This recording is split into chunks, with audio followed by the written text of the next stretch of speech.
Hey guys, this is Dan from the Corporatethief Beats, and you're listening to the Mixtape Marketing Podcast, episode 4. Episode is about the importance of a website, and I go through various things on why you should have a website when you're promoting your music online. Not just mixtapes, not just albums, and not just singles. Like your whole image, your whole brand needs a website. Now I'll get into other areas that many people disagree with me. They say that you have a social media pages, etc., like Facebook, but they're not your properties. I think you should always start with a website. And it's even getting bigger now that you should actually have a mobile optimized website. And I'll just speak briefly about that at the end. Right now, you need to get a website up. And when I started off online, I started as a beat maker on sites like SoundClick and Rock Battle. And these are great sites, they're okay. And I had a good time on them, I sold some beats off them. But over time, I got to know that it's very, very difficult on those sites to promote my music because there were so many artists and so many beat makers on those sites. When you have your own website, it's your property, it's your virtual real estate. It's worth money the more effort you put into it. Even if it has your own .com name on it, it's still worth money. I have a tutorial on my site. I'll show you how to set it up.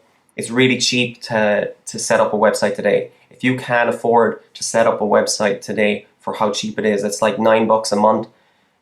You really have to think about what you're doing with your career. Is music really for you? Because $9 a month is a happy meal. You know, it's really cheap. I've got a great tutorial on my site. If you just go to my resource page on the corporatethiefbeats.com, there's a link there to show you how to set up a website in under 15 minutes. It's a WordPress site and it's really quick and easy to use. Bearing in mind that I recommend Bluehost as your website hosting company, and that's my referral link. I will get a commission on this, but at no extra cost to you. But that tutorial is really good and you'll have a website up in a matter of minutes. Moving on, why I say it's so cheap to set up, it's like the easiest thing that you can set up. Like if you were to just build a regular blog, it's not really yours like the free blogs out there, like the Google blogs.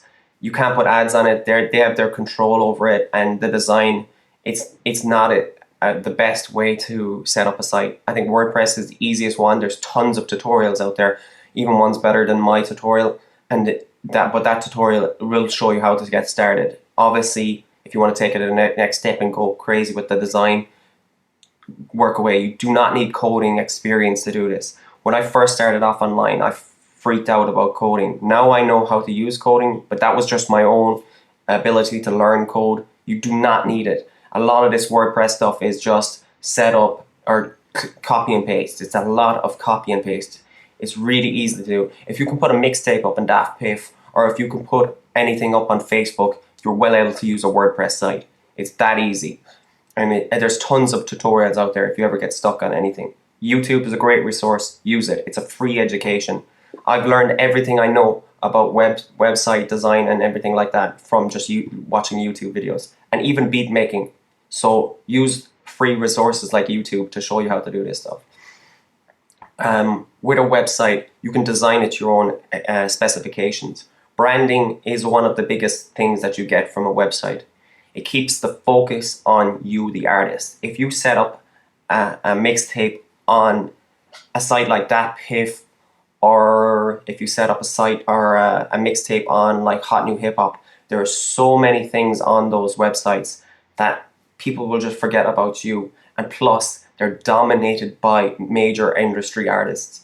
I don't know how many times I've gone on Hot New Hip Hop or DatPiff, and the whole website is taken up by Rick Ross's new mixtape. So how can your little mixtape get any traction when Rick Ross owns nearly or has paid for half the real estate on that website? When you have a website and you send people from Twitter and Facebook to your website, you are the only vocal point on that site. And that's why you keep the focus on you. So if you wanted a fan to take an action, you wanted them to actually listen to your mixtape, or you actually want them to download your mixtape, You keep the focus on you. That's why it's the biggest thing on there. You can also create branding around it. Like you can sell your merchandise on there. You can sell t-shirts. You can create a fan email list. You can build connection with your fans. You can send them to like video pages or blog pages where you can build a connection and build rapport with them. You can send them to your forum if you build a forum on your site. It's one of the coolest things that I don't actually do, but I think a lot of artists like Wiz Khalifa, they all sell their tickets to their shows on their website. Like you can't do this on any other platform. You can't do it on Twitter. You can't do it on Facebook. You can do it to a certain extent. You can set up small little things, but obviously someone can just click away in one button, and people are easily distracted on Facebook. That's what I just think about that. It's just really easy to sell your own merchandise. Like I can set up, I can copy and paste a code from SoundCloud today, and that will have my music player, and then I can just pop it into the code right into WordPress, into my WordPress site, and now I have my WordPress site with a SoundCloud player in there. So if anyone comes to my site, they can see my beats or hear my mixtape, or all these other sites give you these tools. So you take the tools and you put them on your own website. That's the beauty of having a website. It's just like copy and paste. You pop it in, and there you have the focus point on you, the artist. That's a really stressful point I have to make. Like if you were to, like, you never know when these sites like Facebook can change. Like everyone thinks like Facebook's too big to fail, but even like the guy that was over MySpace said like they should have never lost. MySpace was one of the biggest music sites about 4 years ago, 5 years ago. It was one of the biggest music sites, and I don't know anyone on Facebook. Like Facebook just dropped off completely, or MySpace just dropped off completely. So like this could happen to Facebook, or Facebook could change everything. There was a time there you could put a post up tomorrow on Facebook, and everyone who's liked your page would see that post. Now Facebook knows that's the only way they can monetize their website, so they make you pay for it. Like the only way, if I put up a post tomorrow, the only way I can get any reach from it is by boosting that post or promoting that post. It's the only way.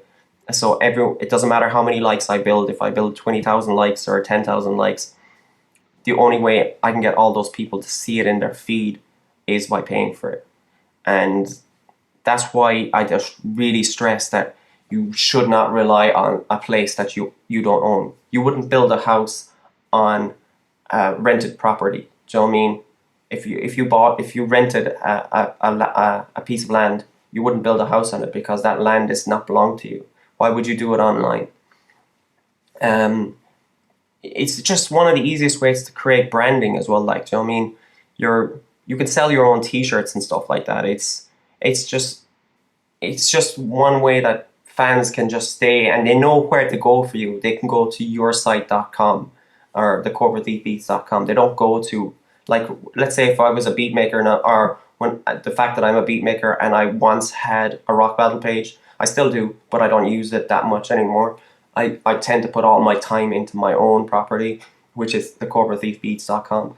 But think of if I said, oh, you can find me on Rock Battle. It might take that artist ages to find me on Rock Battle.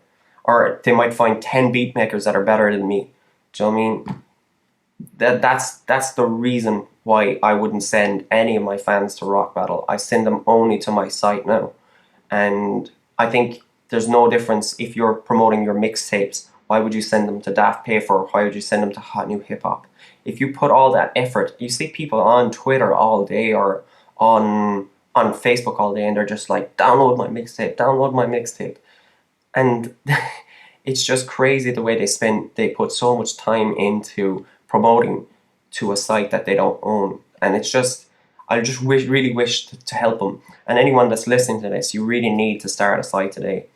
Like, I wish that when I started off online, I know it's scary when you don't know how to do anything like this. You know, when you see a website and you think, oh, it's all code. I was afraid of that too. But now it's much easier to do it now. And there's way more tutorials on there. And there's always new tutorials coming up online as well, how to change stuff. If anything ever changed, You can just YouTube it. If I'm able to do it, there's no reason why you can't do it either. And one of the biggest, this is a big secret for me, right? Why the one reason why I love my site and why it works for me is because of my blog. Now I can do Facebook ads, I can do AdWords ads, and I can buy ads from mixtape sites and stuff like that individually. But the one thing that makes people purchase my beats, so if you had a mixtape on your site, the one thing that would make people download your mixtape is a blog. And my blog is the one big thing that's actually converts on my site. Like anyone that comes to read my site or reads my blog, they read my articles and stuff like that, and they get comfortable with my site, and they use my site, and it's useful, and they actually purchase beats. I've noticed that on my site. The people who read my blog purchase beats. Sometimes when you buy ads, people come, they listen to your music and go, I'll get it later on. Blogging works. It's a lot of work in it. It's a lot of time. And if you were to set up a blog, you don't have to do what I'm doing, where my unique selling point is marketing and giving all the information that I've learned about music marketing online. You don't have to do that. You don't have to be the same. You can do it if you want, but you don't have to be the same. You can just blog about music, blog about someone's album, write reviews for albums. If J. Cole brings out a new album, write your review, make a video to it, and then link to that article, and then share that review online. That's interesting stuff. That when you have a blog, it's much easier to promote that than trying to promote your music all the time. So let's say if you make one mixtape and you just keep promoting that mixtape over and over again, download my mixtape on all these social media sites, people might get sick of listening to you. That's why I try to refrain from doing that with my beats. I tend to write my best tips about SoundCloud, or I write my best tips about how to set up a website, or all these kind of stuff. That's my unique selling point. More artists will take notice of my marketing information rather than me going on about my beats all the time, trying to force feed them my product. Everyone knows that I'm a beat maker. They can see it on the title of my site, the Corporatethiefbeats.com. But sharing my content, they don't mind sharing my content. Let's say if I create an article how to set up an email list or a newsletter, people will share that more than they will share a page where you're actually selling something. I don't know what it is about that kind of psychological thing about that.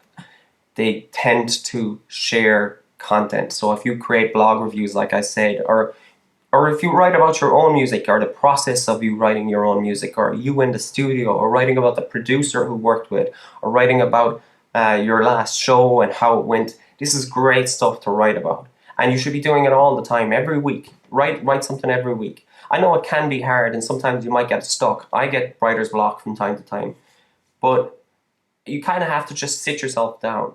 Sometimes, like, I'm creating this podcast right now. I have sheet notes in front of me now, and I'm just generating every idea that I know about the importance of